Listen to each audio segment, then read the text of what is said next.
Eh bien bonjour à tous messieurs dames, bienvenue sur cette nouvelle vidéo, c'est Néo. Aujourd'hui on est le 28 juillet 2022. Les marchés ont tous clôturé dès 3h30 du matin exactement, voilà, très très tard dans la nuit. On a un CAC 40 qui a bondi 1 plus 1,30%. On est au-dessus de la barre des 6300 points, à 6339 points exactement. Un Dow Jones à plus 1,03%, un Nasdaq à clôture à plus 1,08%, un DAX à 0,88%. On a un pétrole Brent à 107,31$ exactement, un once d'or à 1753$, un euro USD qui lui baisse étonnamment à 1,0176, on n'est pas très loin de la parité non plus, un 10 ans US à 2,68, donc qui reste en dessous de la barre des 3%. Alors, je voulais revenir aujourd'hui parce qu'effectivement on a eu pas mal de nouvelles, notamment sur la récession aux États-Unis. Effectivement, on a eu encore une contraction du PIB au niveau des États-Unis, ce qui est assez vraiment intéressant à regarder puisque les marchés ont absolument bien réagi. Ils ont même trop bien réagi pour moi. Ça me paraît vraiment invraisemblable. Effectivement, on a gagné plus 1% aujourd'hui alors qu'on vient de rentrer théoriquement dans la récession. Voilà. Voilà, on est à deux trimestres consécutifs de valeurs voilà, négatives, de contraction, et normalement on est censé passer du coup en récession. Alors d'après ce que j'ai entendu parler, ils ne veulent plus parler trop de récession à ce niveau-là, mais effectivement, théoriquement, on est bien en récession. Donc voilà, on attendait sur le calendrier économique, comme vous pouvez le voir, on attendait 0,5% en taux de croissance en glissement trimestriel du PIB, et on a eu moins 0,9%. Et la valeur dernière c'était 1,6, donc on était voilà à moins 1,6, donc on est bien voilà, en période de récession. Donc c'est vraiment très très étonnant. Surtout que je vous rappelle qu'on a eu la hausse de la Fed hier, voilà, qui s'est montré assez ferme, si je dis pas de bêtises, sur le fait qu'effectivement il y aura peut-être une hausse des taux. Alors de sûr il y aura une hausse des taux qui se continuera, mais voilà, ça se réajustera en fonction effectivement de l'inflation et de cette hausse, de tout ce qui se passe au niveau économique. Alors on sait que cette hausse des taux a forcément eu un énorme impact sur les entreprises et notamment sur le PIB américain. Voilà, c'est tout à fait étonnant que les marchés réagissent aussi bien à cette nouvelle, qui est assez catastrophique. Donc voilà, c'était vraiment la grosse nouvelle. On n'a jamais vu ça depuis les années 1970, vous vous rendez pas compte, mais ça fait longtemps. 1970, on était en période de stagflation d'ailleurs. Je vous l'ai répété quelques fois sur les vidéos, mais 1970, c'est le moment de la stagflation des années 70. Bon voilà, c'est assez décevant, dans l'économie est assez décevante en ce moment. Mais bon, certains disent que la baisse annualisée est décevante, puisque cela ne signifie pas que l'économie est en récession. Pour moi, théoriquement, oui, on est bien en récession, mais bon, voilà, ça va jouer sur, il joue sur des détails, mais techniquement, théoriquement, on est bien en récession, oui. Ça, voilà, je regarde le NBER. Voilà, qui affirme qu'on n'est pas en récession.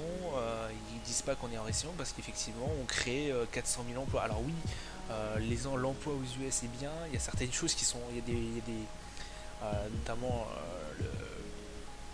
les consommateurs, voilà, les salaires suivent aux États-Unis. Il y a des choses qui sont plus voilà, plus solides que ce qu'on pensait, d'ailleurs qui sont meilleurs, beaucoup mieux certains indicateurs sont beaucoup mieux qu'en Europe, comme l'emploi aux US, comme la consommation des ménages et autres. Je crois que c'est pas si mal que ça. Enfin, c'est pas si mal que ça. Ça n'a rien à voir par rapport au niveau européen, mais bon, dire qu'on n'est pas du tout en récession, enfin, ça me paraît un peu bizarre.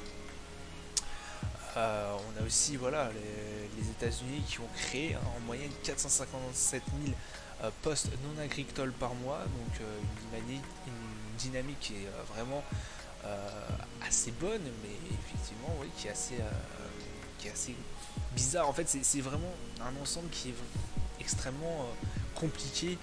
Effectivement, 457 000 postes non agricoles par mois. Bon, c'est difficile de se dire bon bah c'est un retournement économique et c'est une récession. Enfin voilà, c'est une drôle manière. Voilà, cette crise est vraiment bizarre. Voilà. Pour ce qui est du coup voilà, des valeurs, parce qu'on va se focus maintenant sur les valeurs, parce qu'effectivement je vous avais fait la débrief d'hier des États-Unis, de ce qu'ils avaient annoncé, notamment les 75 points de base. On a Schneider Electric qui avance de 5,9%, effectivement. Il a relevé notamment ses objectifs de croissance pour son résultat opérationnel et son chiffre d'affaires de 2022, donc ce qui a été assez bien accueilli par les investisseurs. Stellantis, dans la même optique, s'apprécie de 4,5%, notamment parce qu'ils ont annoncé des nouveaux records de résultats, donc très très bien, notamment les marges réalisées sur les véhicules électrifiés comme Jeep, Fiat et Peugeot, qui lui ont du coup permis de tirer son épingle du jeu dans un contexte particulièrement difficile. Effectivement, il y a eu des nombreuses crises au niveau Chine, une crise de Covid, et du coup ça a pas mal affecté Stellantis, le constructeur automobile, parce que du coup il manquait de pièces. La crise des semi-conducteurs a mis du temps à se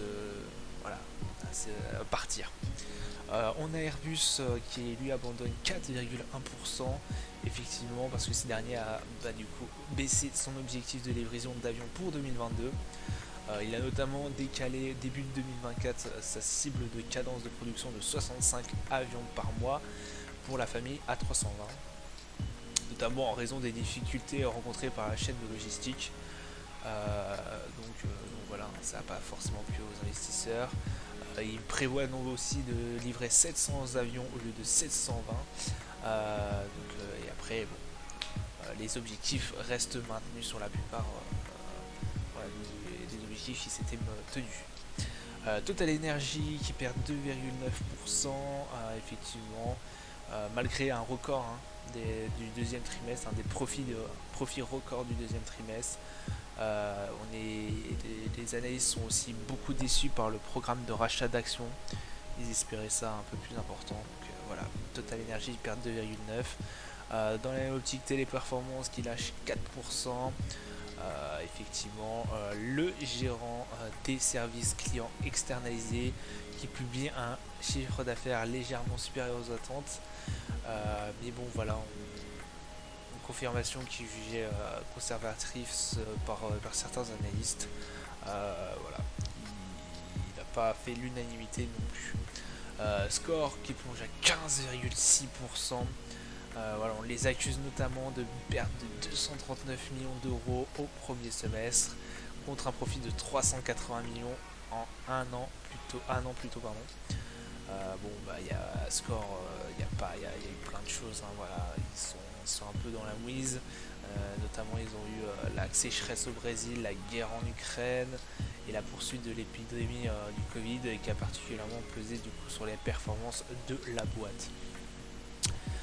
Ipsen qui bondit de 16%, effectivement, le laboratoire pharmaceutique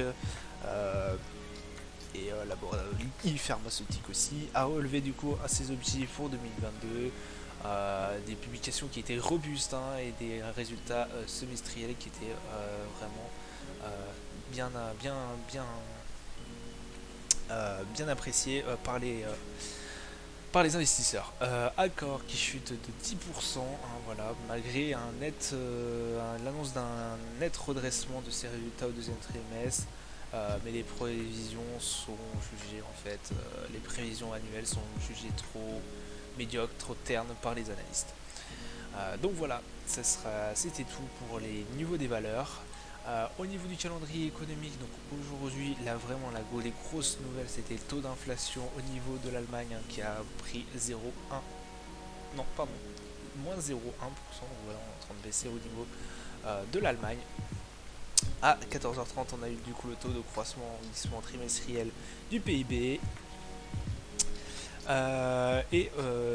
Demain, on a le confiance des consommateurs à 7h du matin au niveau du Japon, taux de croissance, glissement trimestriel du coup PIB pour la France à 7h30, croissance du PIB annuel aussi à 7h30, taux d'inflation annuel à 8h45, au niveau français toujours, 9h au niveau espagnol, on a le taux de croissance, voilà, tout ce qui est croissance PIB au niveau de l'Espagne. Et à 10h, ça sera au niveau du coup de l'Allemagne. Et pareil aussi 10h au niveau de l'Italie. On aura le taux d'inflation du coup au niveau européen et au niveau voilà, italien à 11h aussi. Donc pas mal de nouvelles. Et enfin pour finir, on a à 14h30 au niveau des US les dépenses personnelles, les revenus personnels. 14h30 aux US. Pas mal de choses qui vont être attendues au niveau des marchés européens et peut-être effectivement un peu aussi au niveau des US. Restez très attentifs parce que voilà, on va aller sur les marchés, vous allez voir ce que je voulais vous dire.